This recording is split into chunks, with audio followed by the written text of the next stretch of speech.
Welcome to chapter 21 of the book of Ezekiel. Babylon, God's sword of judgment. Of course, God can use any sword he wants. We'll go later and we'll study a little bit about the sword of God and the judgment. The judgment is upon everything. Actually, it's all human lives will be judged, but he also judged nations as such in the Bible.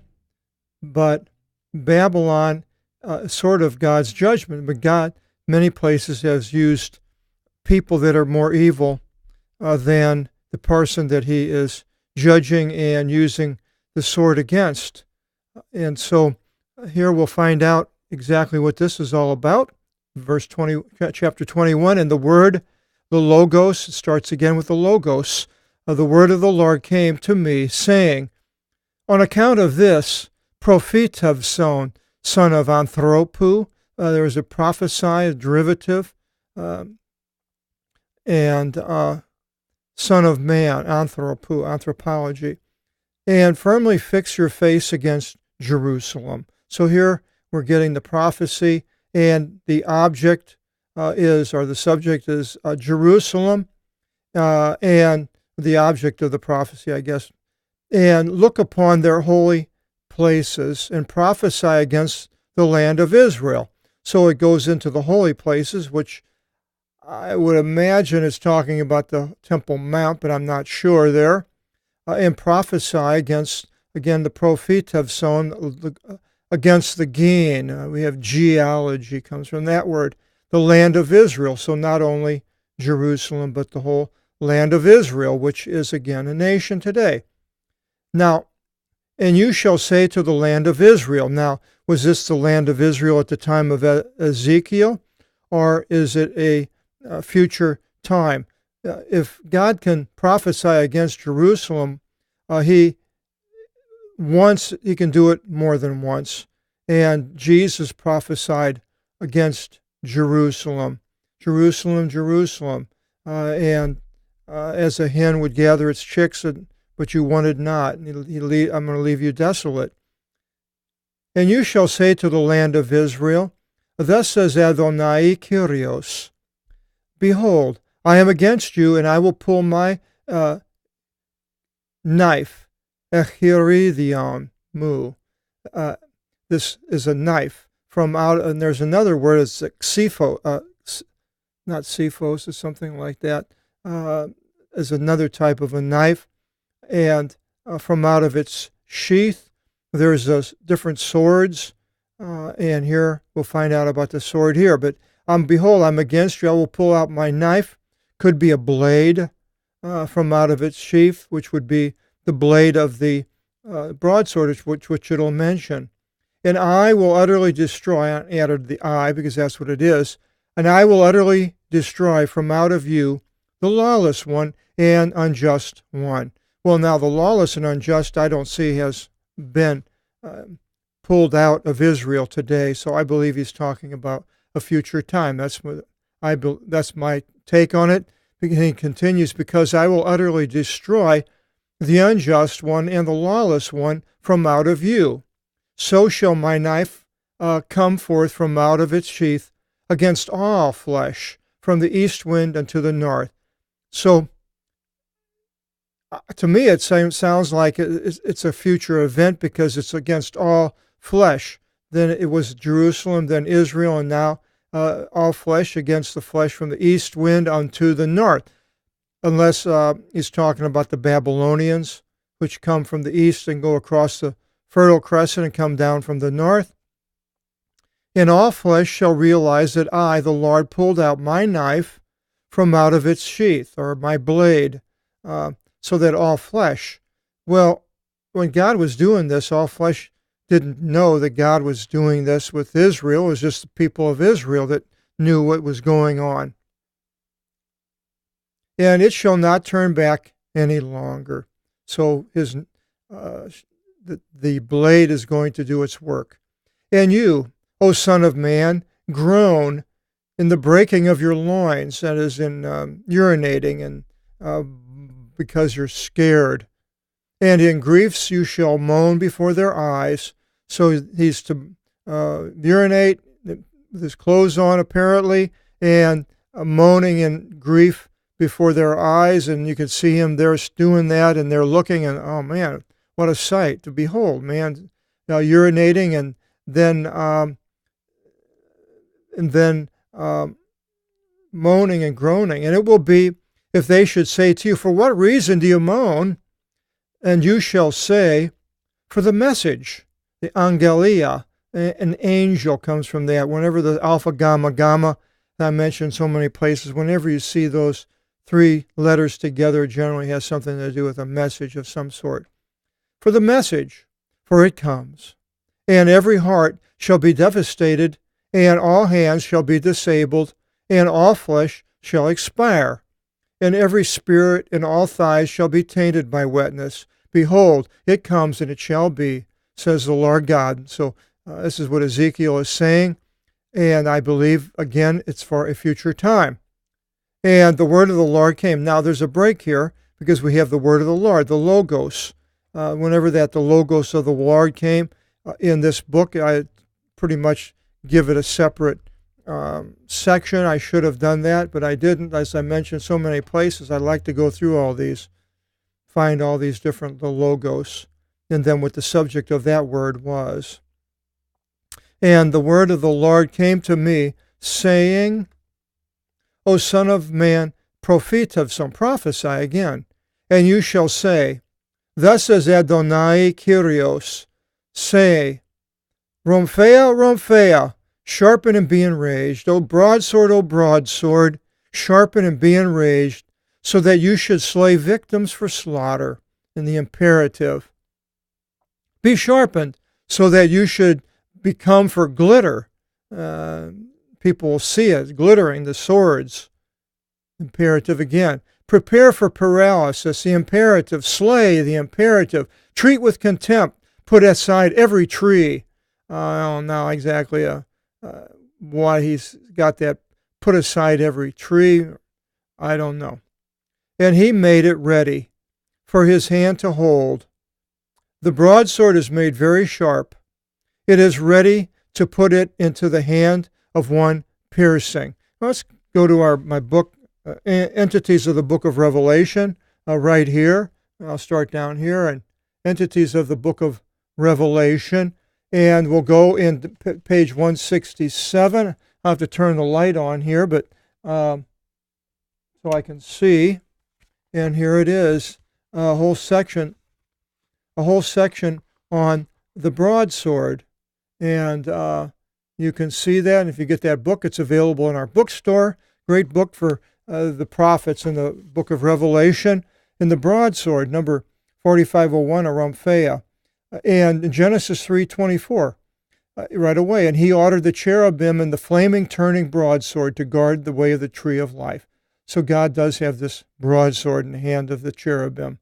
And from out of his mouth a sharp double-edged sword going forth in Revelation 1:6.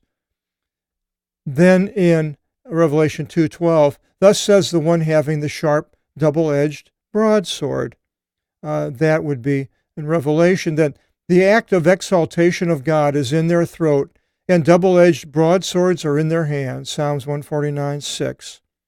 And Isaiah 66:16, for the fire of the Lord, all the earth shall be judged, and by his broadsword all flesh, many shall be slain by the Lord. So again, I think this is what it's showing in the future. Repent, but if not, I will come to you quickly, and I shall wage war with them by the broadsword of my mouth. And that's Revelation 2:16. And then in 6:8, and I saw and behold a pale horse, and the one sitting upon him, his name was Death, and Hades followed after him, and was given to him authority to kill the fourth of the earth, to kill by broadsword, and by hunger, and by plague, and by wild beasts of the earth. And then in Joshua 11:10, and Joshua returned in that time, and overtook Hazor, and her king he killed by the broadsword. And then the last two in 19, 15, and 21, and from out of his mouth goes forth a sharp-edged broadsword, that with it he should strike the nations. and the rest were killed by the broadsword of the one sitting upon the horse, by the one going forth from out of his mouth, and all the birds were filled of their flesh. So the broadsword is a destructive tool, a blade. Shout aloud and shriek, O Son of Man, for it happened unto my people. It has come upon all the ones guiding Israel. Now, all the ones at that time or the future? A good question there, because afigumenes, that we have a hegemon, is rulers of Israel at the time of the temple on the holy city. A hegemon comes upon the scene, and this is just a takeoff from that word with a preposition in front, the afigumenes, the hegemons of Israel, the rulers. They shall sojourn upon the broadsword. And I look at Israel today. The broadsword is not a literal broadsword. They don't use broadswords anymore, but it is armaments, military, warfare, weapons of warfare. And Israel today relies upon that. Otherwise, it probably thinks it would be destroyed in a minute. And it happened unto my people. On account of this, clap with your hand. So this is the first clap. Clap with your hand. For justice has been done. And what if even the tribe be thrust away? It will not be, says Adonai the Lord. Israel will still exist. And you, O son, are the people of Israel. And you, O son of man, prophet son, again, prophesy, and clap hand upon hand, and repeat the broadsword, second time. The third broadsword is of slain ones, the great broadsword of the slain, and that's probably towards the end, when the broadsword wipes out humanity. And you shall amaze them, so that the heart should be devastated, and the ones being weakened should be multiplied at every gate of theirs. They have been delivered up as victims for slaughter by the broadsword. Now he might be talking about Jerusalem. Evgay, well done, keen one, being for slaughter, sharp, keen, same thing. Well done, one being for glitter, the glittering of the sword. As lightning go forth, and there's fast, sharpen at the right and at the left, whenever your face should be aroused to sharpen. And I also will clap my hand to my hand, and I will slacken my rage. I, the Lord, have spoken. So once it's done at the end, then the rage of God will have been slackened. This is all in the future. And the word of the Lord came. Now we have another break here. The word of the Lord came to me, saying, so this is the third break in this chapter. And you, son of man, set in order to yourself 2 ways for the broadsword of the king of Babylon to enter. Now we get to the king of Babylon coming in with his broadsword. From out of one place shall come forth the 2 companies. Now what 2 companies he's talking about could be the Medes along with him at that time. And set in order a hand at the top of the street of a city upon the corner, for the broadsword to enter upon Rabbath of the sons of Ammon. So this is the country that's to the east, across the Jordan. So apparently they are going to be attacked by Babylon also, and upon Judah and upon Jerusalem in an assault. For the king of Babylon shall stand upon the ancient way, upon the corner of the 2 streets, to use oracles for divination. Now exactly where this was, if he got to Jerusalem, I'm really not sure, but someplace he's setting up this place for divination, to stir up the rod, and to ask among the carved images, and to watch livers. Watching a liver is what they did back in those days. They had a soothsayer, a person that read omens from cutting open an animal in the liver and looking at it. Weird, but this is what they did. The Romans were real big in that later. From out of his right became the oracle against Jerusalem, to throw up a siege mound, to open wide the mouth in yelling, to raise up high a voice with a cry, and to throw up a siege mound against her gates, and to throw up an embankment, that it would be a dirt around it where they can build a range of weapons that cast stones and arrows and so forth to break the wall, go over the wall.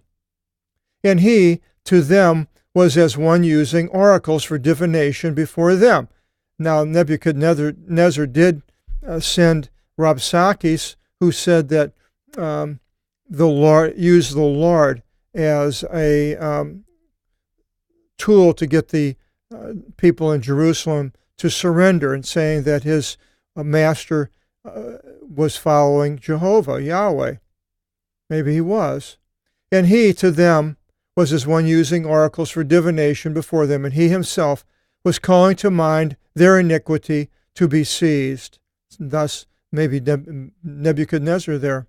On account of this, thus says Adonai the Lord, Adonai the Lord, because you call to mind your iniquities in the uncovering of your impiety to see your sins, in all your lawlessness, and in all your practices, because you call to mind in these, you shall be captured. And you, O profane, lawless ones, guiding Israel, lawless one, guiding Israel, probably Zedekiah, whose day is come in the time of iniquity and end. Thus says Adonai Kyrios, remove the turban and put aside the crown. This will not be such. You abased the high and raised up the low. In justice I will appoint it. Neither this will be such, until of which the one who is fit shall come, and I will deliver up to him. Now, exactly who he's talking in here, and this whole thing goes on, if it's the ruler of Israel, or if it's Nebuchadnezzar, or both. But at the end, he was going to stop it, at which time, until of which the one who is fit shall come, and I will deliver up to him. Now, it could be Nebuchadnezzar. Everything before could have been against Zedekiah, the king. And then at the end, one who is fit, it would be Nebuchadnezzar, and he's going to deliver up to him. Could be Jesus in the future that it's talking about. It could be a prophecy, a twofold prophecy. And you, O son of Anthropu, prophet of some, prophesy again. And you shall say, thus says Adonai Kyrios to the sons of Ammon, that is in Jordan today. Ammon, Jordan, is the capital, east across the Jordan from Israel. And concerning their scorning, they scorned Israel, the Jews, and they still pretty much do it today. They're a lot of the Jordanians are Arabs, and the certain amount are Palestinians who have fled Israel and went into Jordan. And you shall say, O broadsword, being unsheathed for victims for slaughter, and being unsheathed for consumption, arise so as to shine. And that shining, it means it's being used in battle. In the vain vision of yours, and in your using lying oracles to deliver yourself upon the necks of the slain of lawless ones, which has come the day in a time of iniquity and end. Now that vain vision of yours, and you're using lying oracles, that Nebuchadnezzar, I guess, to deliver yourself upon the necks of the slain, which time an end. Return to your sheath. In this place which you were engendered in your own land, I will judge you. I'm not exactly sure where Nebuchadnezzar could have been, still up in the northern part of Mesopotamia. And I will pour out upon you my anger. In the fire of my rage I will breathe against you, and I will deliver you into the hands of barbaric men. If this is still talking about Nebuchadnezzar, unless it's Zedekiah, contriving corruption, and it's probably Nebuchadnezzar, and he was defeated by the Medes. Well, actually his successor. by fire, and it was contriving corruption. They did become corrupt. By fire, because the king at that time was using the temple cups to drink wine at a drinking feast or a bout. Everybody got drunk. And then the writing on the wall with Daniel. By fire you will be a thing devoured. Your blood will be in the midst of your land. In no way shall there be a memory of you, for I, the Lord, have spoken. So Babylon devoured, and it's just basically a ruin today. Chapter 22, next video seminar, the sins of Jerusalem. If we haven't heard enough, we're going to hear some more. Hope you'll join us, chapter 22, and God bless.